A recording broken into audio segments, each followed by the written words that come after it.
ఓం తత్సత్. శ్రీ గురుభ్యో నమః. గురుదేవులు ఆంధ్రవ్యాస ఏలూరిపాటి అనంతరామయ్య గారు మహాభారతంలో ఉన్నటువంటి రాజసూయ యాగము సందర్భంగా జరిగినటువంటి సహదేవుని యుద్ధంలో లభించినటువంటి అగ్ని స్తోత్రాన్ని మీకు అందజేస్తున్నాము. దీనిని ఎవరైతే భక్తి శ్రద్ధలతోటి 3 పూట్ల వింటారో వారు అగ్నిదేవుణ్ణి ప్రసన్నం చేసుకుని సర్వ సంపదలకు, విద్యలకు, సర్వ సుఖములకు వారసులవుతారు. ఓం తత్సత్. పరమేశ్వరార్పణమస్తు. అంతరాయతిమిరోపశాంతయే శాంతపావనమచింత్య వైభవం తన్నరం వపుషి కుంజరం ముఖే మన్మహే కిమపి తుందిలం మహా శరణం కరవాణి శర్మదంతే చరణం వాణి చరాచరోపజీవ్యం కరుణామసృణైః కటాక్షపాతైః కురు మామంబ కృతార్థసార్థవాహం. గురుర్బ్రహ్మా గురుర్విష్ణుర్గురుర్దేవో మహేశ్వరః గురుః సాక్షాత్ పరం బ్రహ్మ తస్మై శ్రీ గురవే నమః. వ్యాసం వసిష్ఠనప్తారం శక్తేః పౌత్రమకల్మషం పరాశరాత్మజం వందే సుకతాదంతపోనిధిం. అచతుర్వదనో బ్రహ్మా ద్విబాహురపరో హరిః అఫాలలోచన శంభుర్భగవాన్ బాదరాయణః. వంశీ విభూషితకరన్నవనీరదాభాత్ పీతాంబరాదరుణబింబఫలాధరోష్ఠాత్ పూర్ణేందు సుందరముఖాదరవిందనేత్రాత్ కృష్ణాత్ పరం కిమపి తత్వమహం న జానే. గోష్పదీకృతవారాశిం మశకీకృతరాక్షసం రామాయణ మహామాలారత్నం వందే నీలాత్మజం. ఆపదామపహర్తారం దాతారం సర్వసంపదాం లోకాభిరామం శ్రీరామం భూయో భూయో నమామ్యహం. పూజ్యాయ రాఘవేంద్రాయ సత్యధర్మరతాయ చ భజతాం కల్పవృక్షాయ నమతాం కామధేనవే. నారాయణం నమస్కృత్య నరం చైవ నరోత్తమం దేవీం సరస్వతీం వ్యాసం తతో జయముదీరయేత్.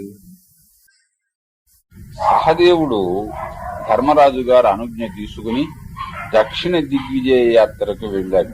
మాహిష్మతి నగరానికి వెళ్లి నీలుడనేటటువంటి రాజుతోటి యుద్ధం చేశాడు. ఈ నీల మహారాజుతోటి యుద్ధం చేయడంలో ఆయనకు అగ్నిహోత్రుడు సహాయం చేశాట. అగ్నిహోత్రుడు సహాయం చేస్తే సహదేవుని సైన్యానికి అంతటికి కూడా నిప్పంటుకుంది. అప్పుడు ఈయన అగ్నిహోత్రుడిని స్తోత్రం చేశాట. సహదేవుడు, ఏమిటిది మాకు అన్యాయంగా నీవు, మేమేమో నీకోసమని చెప్పని యజ్ఞం ప్రారంభించాము, మా అర్జునుడు ఖాండవ వనాన్ని దహింపజేసి నిన్ను సంతృప్తిపరిచాడు కూడాను, మమ్మల్ని ఇలా బాధిస్తున్నావేమిటి అన్నాడు.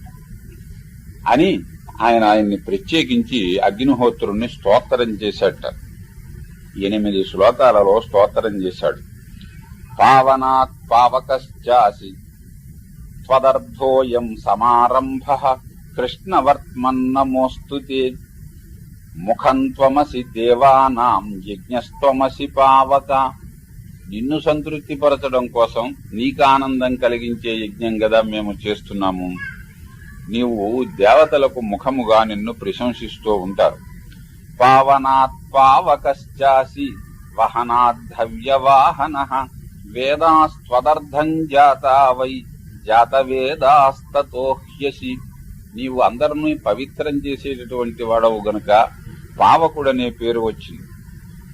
దేవతలకై హోమము చేసిన హవ్యమును తీసుకుని వెళ్లి వాళ్లకు మోసుకుని వెళ్లి నువ్వు సమర్పిస్తావు గనక నిన్ను హవ్యవాహనుడు అని అంటారు. వేదములు పుట్టినదే నీకోసము, అందుచేతను నిన్ను జాతవేదాహ అని కూడా ప్రశంసిస్తూ ఉంటారు.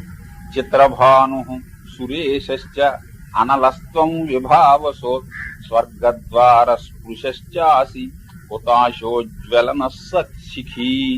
ఇవన్నీ కూడా ఆయన పేరు. స్వర్గద్వారమునందు నీవు ఉండి అందరినీ కూడా స్వర్గములో ప్రవేశపెడతావు అంటే అగ్నిహోత్రుని ఆరాధించినటువంటి వారిని అంతమునందు అగ్ని స్వర్గమును చేరుస్తాడు అని. వైశ్వానరస్త్వం పింగేశః ప్లవంగో భూరి తేజసః కుమారసూస్త్వం భగవాన్ రుద్రధర్మో హిరణ్యకృతు.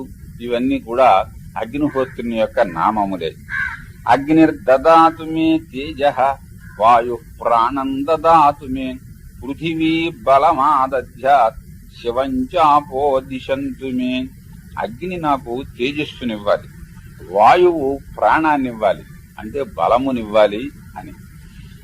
పృథివీ శారీరకమైనటువంటి బలమునివ్వాలి, జలము శుభమును అనుగ్రహించాలి. అపాంగర్భ మహాసత్వ జాతవేద సూర్యేశ్వర దేవానాం ముఖమగ్నేత్వం సత్యేన విపునీహి మాం. కృపీతయోని అని అగ్నిహోత్రునికి ఒక పేరు. అంటే జలములకు జన్మస్థానమైన వాడు అని అర్థం. అపాంగర్భుడన్నా అదే అర్థం.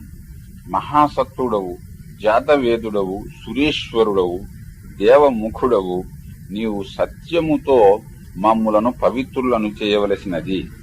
ఋషిభిర్బ్రాహ్మణైశ్చైవ దైవతైరసురైరపి నిత్యం సుహృత యజ్ఞేషు సత్యేన విపునీహి మాం. ఋషులు, బ్రాహ్మణులు, దేవతలు, అసురులు కూడా నిత్యము నీ యందు హోమములు చేస్తూ ఉంటారు. అందువల్ల సత్యముతో మమ్మల్ని నీవు పవిత్రుని చేయవలసినది. ధూమకేతు శిఖీజత్వం పాపః అనిల సంభవః సర్వప్రాణిషు నిత్యస్థః సత్యేన విపునీహి మాం. ధూమకేతువు, శిఖి, పాపఘ్నుడు, అనిల సంభవుడు అనేవి నీకున్నటువంటి పేర్లు. నీవు ఎల్లప్పుడూ సర్వప్రాణులలోనూ ఉంటావు నువ్వు. అందువల్ల మమ్ములను పవిత్రులను చేయవలసినది. ఏవం స్తుతోసి భగవన్ ప్రీతేన శుచినామయ తుష్టిం పుష్టిం శృతం చైవ ప్రీతిం చాగ్నే ప్రయచ్చమే. నిన్నిలాగ నేను స్తుతిస్తున్నాను గనుక నాకు తుష్టిని, పుష్టిని, వేదాది విద్యలను, ప్రీతిని అన్నింటినీ కూడా అనుగ్రహించవలసినది అగ్ని అని ఈ శ్లోకము యొక్క భావం. ఇత్యేవం మంత్రమ అగ్నేయం పఠన్యో జుహ్యాద్విభుం రుద్ధిమాన్ సతతం దాంతః సర్వపాపైః ప్రముచ్యతే. ఈ శ్లోకములు అగ్ని మంత్రములు, ఆగ్నేయ మంత్రములు అన్నారు. ఈ మంత్రములు చదువుతో స్వాహ అనేది చేర్చి ఎవరైతే అగ్ని యందు హోమములు చేస్తారో అతడు రుద్ధిమంతుడు అవుతాడు. రుద్ధి అంటే ఐశ్వర్యం. అతనికి ఐశ్వర్యము కలుగుతుంది అని.